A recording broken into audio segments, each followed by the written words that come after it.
You're listening to The Brief, a podcast from the Business Council of Alberta. I'm your host, Scott Crockatt, and in each episode, we dive into the stories of innovation, economics, and the people working to make life better for all Albertans. Let's get into it. Welcome to The Brief. I'm your host, Scott Crockatt, Vice President at the Business Council of Alberta, and we're here to talk about why your morning cup of coffee might put you in for a brewed awakening. And I'm joined by Alicia, BCA's Director of Policy and Economics. Thanks, Scott. Glad to be here. Okay, on today's episode, listeners, we're going to try something a little bit new. We're taking a deep dive into one of our Econ Minutes. These are bite-sized economic commentaries that we publish every single week, put together by the BCA economics team that Alicia leads. And we're going to do it fast and sharp because that's what the Econ Minutes are. So I'll jump right into it. We're talking coffee, but also the broader geopolitical implications. And if you've noticed your morning coffee has gotten pricier, you're not alone. Let's kick it off with the headline. A daily cup of joe may become the most bitter expense in Canadians' budgets. So why exactly are our morning coffees getting pricier? What does the data tell us? Right. So if you've been to the grocery store lately to purchase coffee, we were just, in Costco, had a little bit of sticker shock. You'll notice that things have gotten really pricey. And that's true. So the data shows that coffee prices are about 25% more expensive than they were at the top of the year. And what's weird is prices of other things really haven't gotten that much more expensive, right. Maybe, a couple percent, but not anything that consumers are going to notice. But coffee prices are up 25%. That is an unusually steep rise. Yeah, 25% since the beginning of the year, coffee prices are up. That's quite a shift. So how does that spike compare to past coffee price trends? Yeah, so here's the thing. I remember hearing about for decades this kind of looming coffee shortage and this idea that prices were going to get more and more expensive. At a certain point, they were going to be out of your budget. But what's interesting is if you look at the long-term trend of coffee prices, coffee has actually gotten more affordable for the typical household. So we can actually afford to buy more coffee today than we could 20 or 30 years ago. And what's interesting too is that coffee has actually gotten more affordable relative to other, I won't say substitutes, but other beverages. Hopefully alcohol is not a substitute, but relative to other beverages. There is no substitute for a morning cup of coffee, right? Exactly. So tea prices, right, have grown much more over that time, triple that, and alcohol prices about 5 times more expensive, whereas coffee's actually grown more affordable. So this jump is actually really unusual if you look at the trend of coffee prices over time. Yeah, so that jump, 25% in less than a year, if I understand correctly, that's unprecedented growth since like the mid 90s when I was a child. and I sort of, it checks out with me, this idea that coffee has gotten cheaper relative to other beverages and easier to afford for Canadians because at least until recently, the sort of view, especially of basic, the basic morning black coffee, not necessarily your fancy one when you're going out, was that it was a pretty low cost part of the budget. For sure. And a big part of that is just supply has increased so much over time with new farming techniques and, more efficient production. We've really increased our supply. Lish, what's behind this sudden spike? 25% in 1 year for something that has been very, very stable for 35 years. Yeah. So what's weird is, when you think about coffee beans and where they come from, or, some of those images that you see in Starbucks, you think about countries like Colombia or Brazil, right? You're not so much thinking about North America. But what's weird is a lot of our coffee in Canada actually comes up through the U.S. market, but it's not really grown there, but it's processed there. And because it's processed there, consumers are being hit actually with double tariffs. So they're being hit with the tariffs that the U.S. has put on these other countries, but also, at least up until recently, with the tariffs that Canada has put on the U.S. Okay, so this is where it gets really interesting. And we promised off the top that this wasn't just going to be about how much you and I both love coffee. It's about geopolitics and trade and policy issues. So let's dive into that a little bit. So the coffee is being grown in other places that the United States has put tariffs on. So when they import into the United States, the product's tariffed. You said it's processed in the States.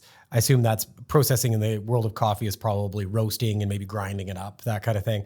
And then, at least until recently, which I think we'll get into, Canada had put tariffs on the United States, so then it's being tariffed again into Canada. Have I got that right? Exactly. So there's this weird rule of origin where Canada essentially looks at this as an import from the US, even though it's not really coming from the US, because there's some sort of processing that's happening in the US, right? Whether, those coffee beans are being roasted or ground or decaffeinated, whatever it is. So that still counts as being a US import. I'm not really sure I consider decaf coffee really coffee anymore, but that's a personal view. So is there any good news here? The Econ Minute that you wrote mentioned some recent policy movement. Yeah, so the one big good announcement is, Prime Minister Carney very recently announced that the removal of these sort of counter retaliatory tariffs that Canada placed on the U.S., at least in terms of the products that were tariffed that are kind of consumer products for you and me that we see in the grocery store. And one of the big ones being coffee. So that's the good news, is that 25% tariff is now no longer in play. Unfortunately, there is a bit of a but, and that is that President Trump has kind of increasingly put Brazil in the hot seat and threatened even further increases in tariffs for a major coffee exporter. Yeah, and how big are the ones from Brazil, or the threatened tariffs? 50% tariffs, which is quite extraordinary. And, just to put that in perspective, about 30% of U.S. coffee is coming from Brazil. So a huge amount of supply would be impacted by that price increase. So that means Canada has taken off or almost completely taken off its tariffs on products coming from the United States. So that takes care of half the tariff problem. And at the Business Council, we've been broadly supportive of this. We believe that tariffs are not a great way to increase prosperity, and that we should aim for a future free trade agreement with the United States, or a future of greater free trade. So that half is taken care of. But you're saying that the first half of the tariff on where the beans come from, notably Brazil, into the United States, is actually seeing an increased tariff. So does that mean that coffee prices might ease, or are we stuck with the high costs? Exactly. I mean, it's hard to know exactly how things will play out, but I would expect for prices to remain pretty high for quite a while, unfortunately. What do you think are the broader implications here? Beyond, coffee costing more at Costco when you head there with your family, what can we take away from this? What can we learn about the way that the economy works and tariff and trade works? Yeah, I mean, the thing for me is, I think when we talk about, tariffs and geopolitics and a lot of this news, it just becomes sort of too much to even take in. I think even as an economist, frankly, it's hard for me to keep up, and it starts to just kind of feel like noise until it really impacts us directly, right? And so I think this is just an example of a very direct hit to consumers in a way that's very important to them, at least to my family, to your family. It sounds like this is a very important part of our budget. And so I think it just makes it all feel very real and very tangible in a way that, we're seeing across other products, but it's not quite as obvious if it's, an input like aluminum that's not as directly impacting my budget. So I think it just makes it very real and tangible for consumers to see the consequences and the fallout of these decisions.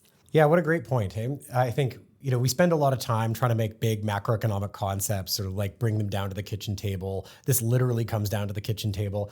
Oftentimes, bank rate decisions, I'm sure you spend lots of time talking to your family and friends about how, 25 basis points, plays out in the overall economy, or how, a 1% versus a 1.5% inflation rate can be really quite different. But those often feel quite theoretical. But when the coffee that you might drink every day costs 25% more than it did at the beginning of the year, then you say, okay, tariffs are really affecting me.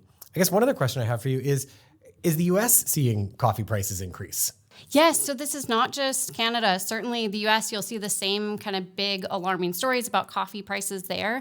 And I think, to your point of kind of what does this mean? I think there's a broader point for businesses in Canada to think about, do I want to navigate around the US market to kind of fully protect my supply chain and ensure that, we're getting coffee more directly from these other countries? Okay, so say more about that, because I think that also is like a microcosm for what we might want to be doing with more trade. So what do you think we might see some Canadian companies doing? And do you think that's the right approach? Yeah, I mean, basically it would be thinking about, coffee roasters in Canada taking on more of that processing themselves versus, a part of that being done in the US. So, there could be kind of a positive consequence of all of this in the end. I mean, I think that would be a great thing to see as a result. So we could see a growth in the Canadian coffee roasting industry, maybe some more direct trade from places like Brazil, with those companies perhaps sourcing directly rather than bringing them through the United States, which is one of the ways that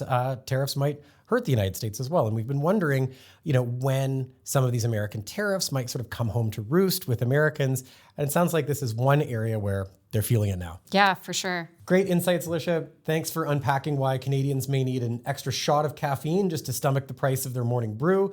Turns out it's not just inflation, there's geopolitics in my cup. Thanks, Scott. For more bite-sized economic commentary, BCA's economics team releases a new Econ Minute every single week. If you've got an economic indicator you want us to investigate, drop us a line at media@businesscouncilab.com. See you next time on The Brief. That's a wrap, but the conversation doesn't stop here. If today's ideas inspired you, share the episode and help us keep the momentum going. You can also support the show by rating and reviewing us wherever you get your podcasts. Thanks for tuning in to The Brief.